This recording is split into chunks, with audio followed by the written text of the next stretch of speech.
Coucou! On se retrouve aujourd'hui pour la vidéo numéro 2 de mes recommandations de lecture Young Adult. Comme la première vous avait pas mal plu et que j'avais noté 10 titres, je vais vous présenter les 5 autres aujourd'hui. On va pas traîner, on y va tout de suite. On commence avec la première lecture, qui est une lecture de réécriture mythologique qui a été écrite par une autrice française, et c'est Ariane de Flora Boukri, qui est un livre jeunesse, je dirais à partir, je crois que c'est 13 ans. Je ne suis plus sûre, mais je vous remets la couverture ici de toute façon, vous pourrez toujours aller vérifier. Ariane, ça raconte le mythe d'Ariane, tout simplement. Ça va parler de ce qu'il s'est passé dans ce mythe, en tout cas du point de vue de Flora Boukri, qui a un parti pris très intéressant en termes de réécriture. Elle va déjà découper son ouvrage en 3 parties qui vont s'attacher à suivre 3 points de vue, le point de vue d'Ariane, le point de vue de Thésée et le point de vue de la mère d'Ariane, dont j'ai perdu le prénom, il s'est envolé. Je vous le remets ici, ça va sûrement vous parler, je pense. On va suivre ces 3 points de vue de manière assez linéaire, il n'y a pas d'alternance des points de vue. Et c'est une lecture que j'ai beaucoup aimée, parce que, d'une part, c'est très bien écrit. D'autre part, on a quelque chose que j'adore, et je pense que vous n'êtes pas sans le savoir maintenant, à force que je le répète à toutes mes lectures, en tout cas mes lectures jeunesse, il y a ce côté culture hyper important où on va parler de tradition, de coutumes, et où on va avoir des mots précis pour désigner les choses, que ce soit les objets, que ce soit des actes ou des choses qui se passent, et c'est quelque chose que j'apprécie beaucoup, parce que je trouve ça hyper important de donner le juste mot à la juste chose, et que parfois les traductions ne peuvent pas avoir ce juste mot. Donc ici, c'est ce qui se passe, on a quand même pas mal de vocabulaire, ça reste très accessible, hein. N'oubliez pas que ça reste du jeunesse, mais ça donne voilà, ça apporte du vocabulaire, et je trouve que c'est une très bonne chose à mon sens. Autre point que j'ai adoré, c'est le point de vue développé par l'autrice, à savoir qu'Ariane n'a pas suivi Thésée par amour et n'est pas aveugle, n'a pas été aveuglée par la beauté, la grandeur ou que sais-je de ce prince athénien, mais elle l'a suivi parce qu'il fallait qu'elle fasse un choix fort d'un point de vue politique, puisque ce qui se passe, c'est que depuis des années, le père d'Ariane, dont je ne sais plus le prénom non plus, fait venir un certain nombre de jeunes grecs en Crète, qu'il sacrifie au Minotaure dans le labyrinthe, et Ariane pense, et son frère aussi, pense qu'il est temps que ça cesse, que ça n'est plus possible, et donc elle va s'allier avec Thésée. C'est un choix politique, et c'est ça que j'ai énormément aimé. Ça ne va pas empêcher de développer une relation entre les personnages, puisque ça respecte quand même le mythe. Par contre, le fait de changer les intentions d'Ariane change totalement le point de vue qu'on a d'elle. Autre point qui était très bon à mon sens et qui est à noter et qui fait que c'était une excellente lecture, c'est qu'on laisse la parole à Ariane. Et ça, c'est vraiment très important, puisque dans le mythe de base, je ne suis pas sûre qu'elle ouvre beaucoup la bouche. Je ne me rappelle plus exactement du pourcentage de phrases qu'elle prononce, mais ça reste... voilà, elle n'a pas tellement la parole, hein, c'est centré sur Thésée. Et là, c'est pas tellement le cas. On va aussi avoir le point de vue de Thésée, qui est présenté un petit peu différemment aussi que dans le mythe de base, mais Ariane a la parole. Ariane peut expliquer ses choix, expliquer pourquoi, et en plus de ça, elle a une consistance et un caractère qui est développé. Ça veut dire qu'elle existe en tant qu'individu, elle n'est pas qu'une jolie princesse qui va trahir son pays pour un homme de passage. Elle a une volonté politique, elle fait des choix politiques, elle a aussi une réelle existence en tant que princesse, puisqu'elle va relever des défis physiques qui étaient quand même quelque chose de très important dans les sociétés antiques. Donc ouais, vraiment j'ai beaucoup aimé, ça se lit tout seul, ça se lit très bien, c'est bien écrit, c'est accessible, c'est hyper pour moi didactique en termes de langue et culture antique, notamment ici en Crète, mais aussi un petit peu grec par extension. Et ça permet aussi de peut-être revoir son point de vue, d'autant que, je le répète et je le rappelle, la mythologie n'a pas de vérité fondée, c'est-à-dire que ce n'est pas de l'histoire. Donc qui veut peut reprendre les mythes et en faire ce qu'il ou elle souhaite, et ça sera valable au même titre que les mythes antiques. Donc j'ai trouvé que vraiment l'autrice arrivait à garder une certaine fidélité au mythe, tout en changeant, en jouant avec ces zones d'obscurité où on ne sait pas trop ce qui s'est passé, où on n'a pas eu accès par exemple à la réflexion d'Ariane, et elle joue avec ces zones d'ombre pour réécrire, retisser ces passages, et j'ai absolument adoré. Je vous recommande très vivement, si vous aimez les réécritures grecques. Si typiquement vous n'êtes pas hyper connaisseur ou connaisseuse en mythes grecs, vous pouvez y aller, c'est très accessible, il n'y a pas besoin de connaître, ça vous permettra d'avoir, voilà, de ne pas vous sentir Vous ne vous sentirez pas perdu, il y a pas de problème et si vous aimez ça, ça vous apportera un nouveau point de vue et vraiment c'était super. Deuxième lecture dont je souhaiterais vous parler, qui pour le coup est beaucoup plus jeune adulte, c'est Light Lark d'Alex Astor qui a été publié chez Lumen, qui est absolument de toute beauté. On ne peut que noter le réel travail et l'investissement de Lumen dans ses collectors qui sont vraiment de qualité. Il est vraiment très très beau et on notera aussi que Lumen propose des traductions de qualité. Et c'est le cas, je pense, ici, puisque tous les commentaires que j'ai pu voir en VO disaient qu'il y avait des gros problèmes en termes d'écriture et de construction qui n'apparaissent, à mon sens, pas du tout. Donc je pense que les personnes qui ont fait cette traduction ont vraiment mené un travail incroyable. Donc je vous dis, c'est Céline Morzel et Sarah Dali. Donc je pense qu'on peut reconnaître et admirer ce travail de traduction. Bref, Light Lark, c'est l'histoire de plusieurs peuples qui ont été maudits il y a un certain temps. Et depuis tous les je ne sais plus combien de temps, ils doivent, les souverains de ces peuples doivent se réunir sur l'île de Light Lark et un d'entre eux doit mourir pour que la malédiction soit levée. Donc on est vraiment dans un jeu qui se déroule sur 100 jours, où les 50 premiers jours, ils n'ont pas le droit de s'attaquer, etc. Ils doivent construire des alliances, etc. Et sur les 50 derniers, un peu tous les coups sont permis. On est sur ce côté très épreuve, quête, voilà. C'était une très chouette lecture que moi j'ai beaucoup aimée parce que j'ai trouvé que c'était très surprenant. Je vous explique. On est avec des personnages qui sont très stéréotypés au début. C'est-à-dire qu'on a le personnage d'Isla, qui est l'héroïne, celle qu'on va suivre, qui est la souveraine, je crois qu'on les appelle les sauvages, mais je sais plus si c'est le vrai nom ou si c'est le nom pour un peu rabaisser ce peuple. Eh bien, Isla est une jeune fille qui est très très lambda. Sa malédiction, en tout cas la malédiction de son peuple à elle, c'est que à chaque fois que quelqu'un de son peuple tombe amoureux de quelqu'un d'autre, et ben ça finit en bain de sang. Et en fait, chaque peuple a sa malédiction un peu privée et personnelle. Typiquement, le peuple de la lune ne peut plus sortir la nuit. Le peuple qui a rapport avec le souverain du soleil, c'est l'inverse. Enfin, vous voyez, c'est un peu l'idée, quoi. Je me rappelle plus de tous les détails. Ce dont je me rappelle en revanche, et que j'ai vraiment beaucoup aimé, comme je vous le disais, c'est qu'on démarre sur quelque chose qui est assez stéréotypé au début, avec des personnages assez stéréotypés. Isla, c'est vraiment la très très très très belle femme enfin jeune femme, parce qu'elle est jeune, hein, la très très belle jeune femme qui est là pour jouer de ses charmes, qui est un peu naïf, mais en même temps qui se laisse pas faire. Enfin, voilà, tous les personnages sont un petit peu clichés comme ça. Mais là où j'ai trouvé que c'était assez bon, c'est qu'au fur et à mesure qu'on avance dans le livre, je trouve que l'écriture et la manière dont a été pensée l'histoire fait que ces stéréotypes se démontent un peu, se détricotent un peu. Et franchement, j'ai été assez surprise.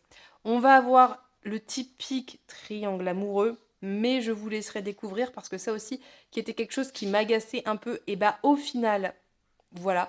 Donc vraiment, j'ai trouvé que il y avait ce jeu, il y avait un peu un jeu sur les stéréotypes dans l'ensemble qui était plutôt intéressant et qui était pas mal retourné à certains moments. J'ai bien aimé l'ambiance, j'ai bien aimé l'univers, j'ai trouvé que c'était très intéressant. Ça reste, vous allez me dire, somme toute, quelque chose d'assez classique en termes de trame narrative et d'histoire, ce qui n'est pas complètement faux.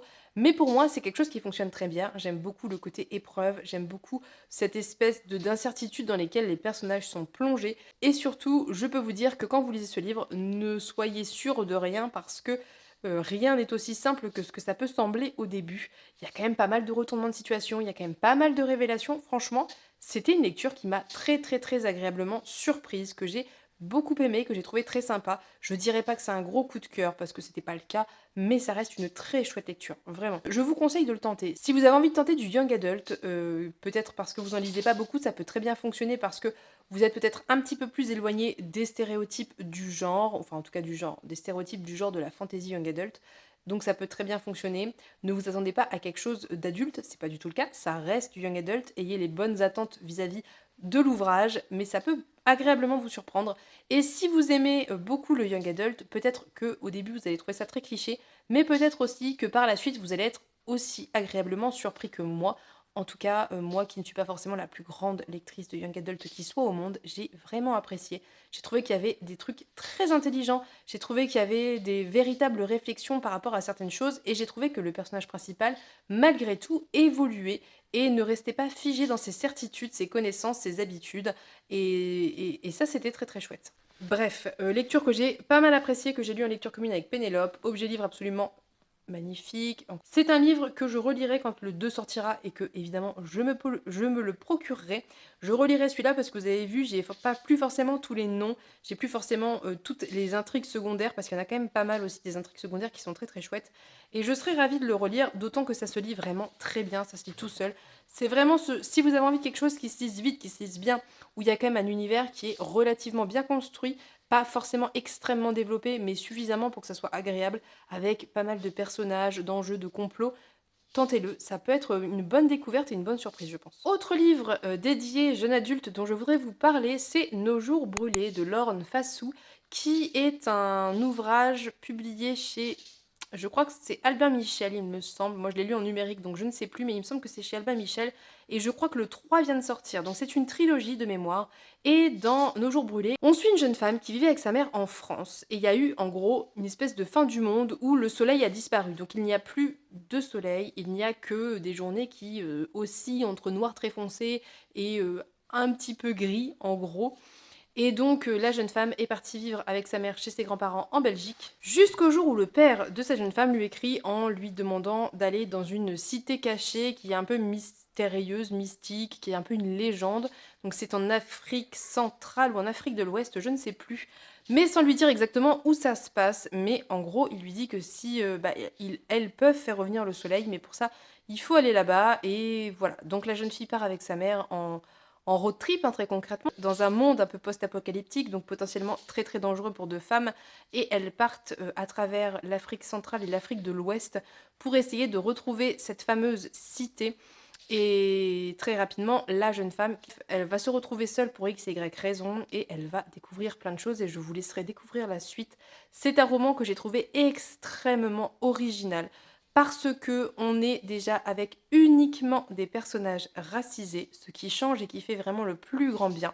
Parce que ça se passe en Afrique, notamment en Afrique de l'Ouest, et qu'on va retrouver du vocabulaire, des légendes, des mythes et des croyances typiques des pays d'Afrique de l'Ouest et d'Afrique centrale, ce qui, à mon sens, est vraiment passionnant et nécessaire et essentiel. Et parce que, en plus de ça, l'autrice est française. Je sais plus si elle est francophone ou française, mais je crois qu'elle est française. Et que j'ai été extrêmement admirative du travail qui a été mené dans cet ouvrage. Je crois que j'avais lu à la fin, elle en parlait dans ses remerciements en disant qu'elle avait dû faire beaucoup de recherches. Et ça se sent parce que c'est assez étayé. Il y a des petites choses qu'on peut reprocher au livre parce que tout n'est pas parfait à mon sens. Je pense notamment à une relation qui, pour moi, est un petit peu... Bon, je suis pas très convaincue par une des relations de l'ouvrage, mais dans l'ensemble, c'est une lecture que j'ai vraiment beaucoup aimée. Je serais ravie de continuer de lire le deuxième tome que je n'ai pas, qu'il faudrait que je me procure peut-être pour savoir où on va avec cette histoire. Le personnage de la jeune femme est assez intéressant parce qu'elle a toute une période d'apprentissage ouais, où elle va devoir apprendre certaines choses sur ce monde et ce monde un peu caché et mystique et sur pourquoi le soleil a disparu, d'où ça vient et quelles en sont les origines. J'essaie de pas trop vous en dire, mais en tout cas vraiment c'était très très chouette. Il y a un petit peu un mélange entre du post-apo un peu classique et en même temps du post-apo qui aurait des raisons un peu fantastiques. Enfin, vraiment, c'est une très chouette lecture. Je ne sais pas si vous connaissez, mais en tout cas, n'hésitez pas à le tenter. Ça se lit vraiment très très bien. Ça s'enchaîne tout seul. Ça reste vraiment de la littérature, de l'imaginaire, enfin jeunesse, young adult en tout cas.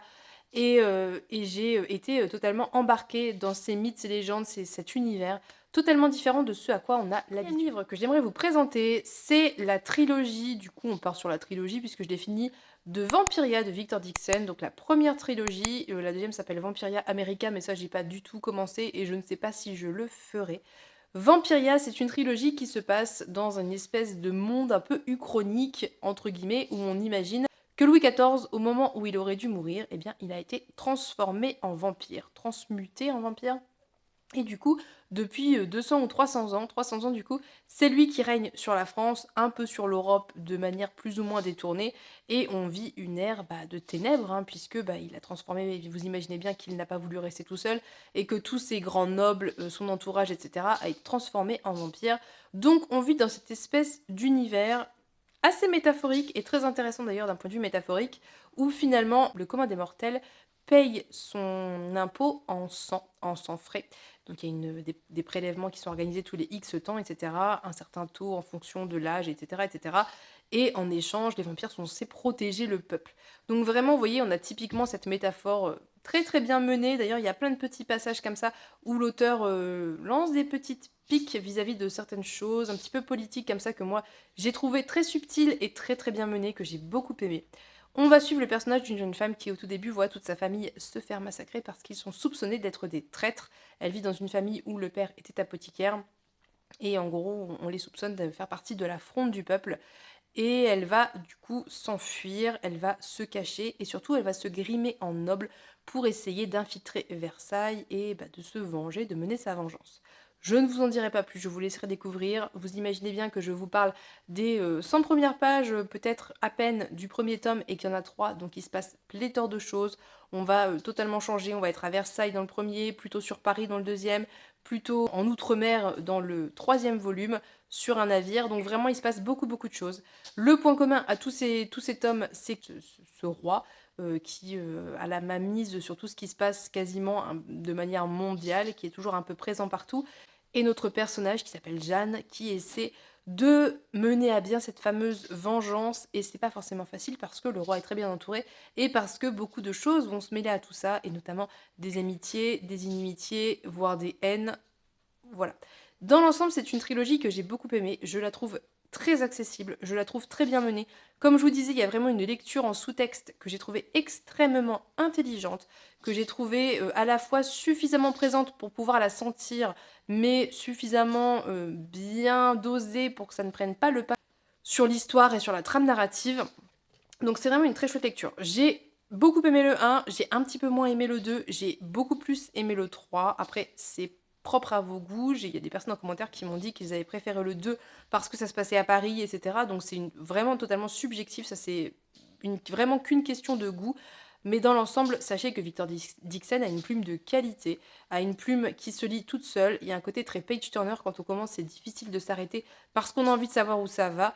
Et que pour moi, ce qui est aussi important en young adult, c'est la qualité de l'histoire et de la plume, certes, mais aussi ce fameux sous-texte et ces fameuses idées, ces fameuses métaphores qui cachent des réflexions un petit peu plus profondes. Et c'est important, je trouve, que ça existe en littérature jeunesse. Donc, si jamais vous avez l'occasion, que vous avez envie de lire quelque chose dans un univers de fantasy un peu uchronique, allez-y. Sachez que moi, je ne suis pas du tout, du tout, du tout fan de tout ce qui est vampire. J'en ai soupé depuis Twilight, mais là, on n'est pas du tout là-dedans. On retourne au vampire un petit peu plus, le vampire classique, c'est-à-dire le vampire qui est quasiment une bête, qui est plus humain, qui est un cadavre, qui est mort, qui est figé dans le temps. Donc, on retourne plus aux origines du vampire. On a des vampires qui sont beaucoup plus proches de ce que c'était au départ quand les mythes des vampires ont commencé à exister et à être retravaillés et réécrits un peu partout. Donc c'est plutôt chouette, ça m'a vraiment plu. Et puis voilà, on est aussi dans le côté un peu historique de Paris, de Versailles, etc. Enfin, puis il y a ce côté aussi très aventure où il se passe plein de choses. Enfin, c'est vraiment une très très chouette trilogie qui se lit très bien, qui vous fera passer un bon moment, je pense. Donc si jamais vous l'avez dans votre palle, vous pouvez le sortir parce qu'on est dans la période idéale pour ça. Et si jamais vous avez envie de quelque chose écrit par un auteur français qui se lise très bien, qui propose un univers historique un peu différent, allez-y. Dernier livre dont je vais vous parler dans cette petite sélection, c'est Akata Witch de Nnedi Okorafor, qui était aussi une très très bonne lecture. C'est pour ça que c'est ici, me direz-vous, et vous aurez raison. Akata Witch, ça raconte l'histoire d'une jeune femme qui est née aux États-Unis, qui est d'origine. Alors j'ai peur de dire une ânerie. En gros, quand elle a eu je sais plus quel âge, ses parents sont rentrés puisque eux n'étaient pas américains, mais du coup, ils sont rentrés avec elle, sauf que manque de chance pour elle. Elle est atteinte d'albinisme, donc elle est un petit peu rejetée par les autres, un petit peu mal vue, mais elle a quand même plus ou moins un ami qui va remarquer chez elle quelque chose et qui va l'amener avec lui dans un endroit un peu particulier où elle va découvrir qu'en fait elle a des pouvoirs magiques qu'elle peut développer. Et je ne vous en dirai pas plus. Pourquoi j'ai aimé Akata Witch? Parce que, encore une fois, on est dans autre chose que de l'univers occidental ou occidentalisé. Ça se passe en Afrique de l'Ouest, du coup. Et ça va parler de thématiques qu'on retrouve de manière générale, je pense, beaucoup chez Nnedi Okorafor, à savoir les questionnements d'identité, notamment des Noirs américains. Ça va aussi beaucoup poser de questions autour de relations, notamment amicales et intrafamiliales, qui sont des sujets très importants, pour, le public cible. Ça va aussi poser des questions autour de ce que c'est que d'être une femme dans des sociétés patriarcales, sexistes et cetera. Question aussi très importante, bien évidemment. Et au-delà de ça, on va être dans un univers de magie que j'ai trouvé très original, assez différent de ce qu'on peut voir habituellement, avec un système de comment vous dire? De récompense par rapport aux apprentissages qui était hyper intéressant, qui était très intelligent et assez différent, où on est récompensé, par, le fait de faire des progrès et non pas par les réussites en soi. Et j'ai trouvé que c'était génial et que ça devrait être beaucoup plus appliqué de manière générale. L'important, c'est de progresser, quel que soit le niveau de départ. Voilà. Et donc c'est ça qui est mis en avant. Il y a aussi toute une espèce d'enquête, d'aventure qui était très chouette, qui était assez haletante, avec des personnages qui sont très attachants. On va se retrouver sur un quatuor de personnages qui sont très différents et qui ont des aspirations très différentes et des pouvoirs très différents et qui vont se retrouver à mener une espèce d'enquête. Il y a ce côté aussi que je trouve toujours un peu drôle d'enfants qui se retrouvent embarqués dans des aventures incroyables malgré leur très jeune âge. Je crois qu'ils ont 13-14 ans. Donc bref, vraiment, Akata Witch était une très belle découverte. Il y a 3 tomes, je crois. Je ne sais pas si le troisième a été traduit. Il y a Akata Witch, Akata Warrior et Akata Woman. Je serais ravie de continuer cette série. Je pense que les 3 volumes à chaque fois sont des aventures différentes. Je ne sais pas trop, mais en tout cas, je vous en reparlerai avec très très grand plaisir. N'hésitez pas à découvrir. Si vous avez envie, encore une fois, d'un livre qui se lise très bien parce que c'est très accessible, avec un univers très différent, avec des personnages proposés très différents de ceux auxquels on a l'habitude, puisque on a l'habitude aux personnages d'occidentaux, de blancs, et que là, c'est pas du tout le cas, qu'on n'a pas du tout de blanc dans cette histoire. Tentez-le parce que je pense que ça peut vraiment vous plaire, ça peut vous surprendre et il y a de quoi discuter parce qu'il y a beaucoup de sous-textes, parce qu'il y a beaucoup de questionnements sociaux, et cetera qui sont abordés et c'est hyper important et encore une fois, comme je disais précédemment, pour le public cible d'avoir, l'histoire, mais d'avoir aussi quelque chose de plus profond et de plus creusé en termes de questionnement. Voilà, c'est tout pour cette deuxième vidéo. Je n'ai pas noté d'autres lectures young adult pour le moment, mais si jamais j'ai de quoi faire et que ça vous plaît, je vous en ferai une troisième à l'avenir, peut-être en 2024, je ne sais pas, puisque depuis que j'ai pris ces notes, il y a quelques-uns quand même qui sont de côté, mais pas suffisamment encore, je pense, pour faire une vidéo. Bref, si cette vidéo vous a plu, n'hésitez pas comme toujours à vous abonner si ça n'est pas fait. N'hésitez pas à me dire en commentaire si certains livres vous tentent, lesquels, si vous avez des recommandations de young adult qui pourraient potentiellement me plaire. Donc je vous souhaite de très belles lectures, je vous souhaite une très bonne journée, je vous fais de gros bisous et on se dit à bientôt pour une prochaine vidéo. Bye bye!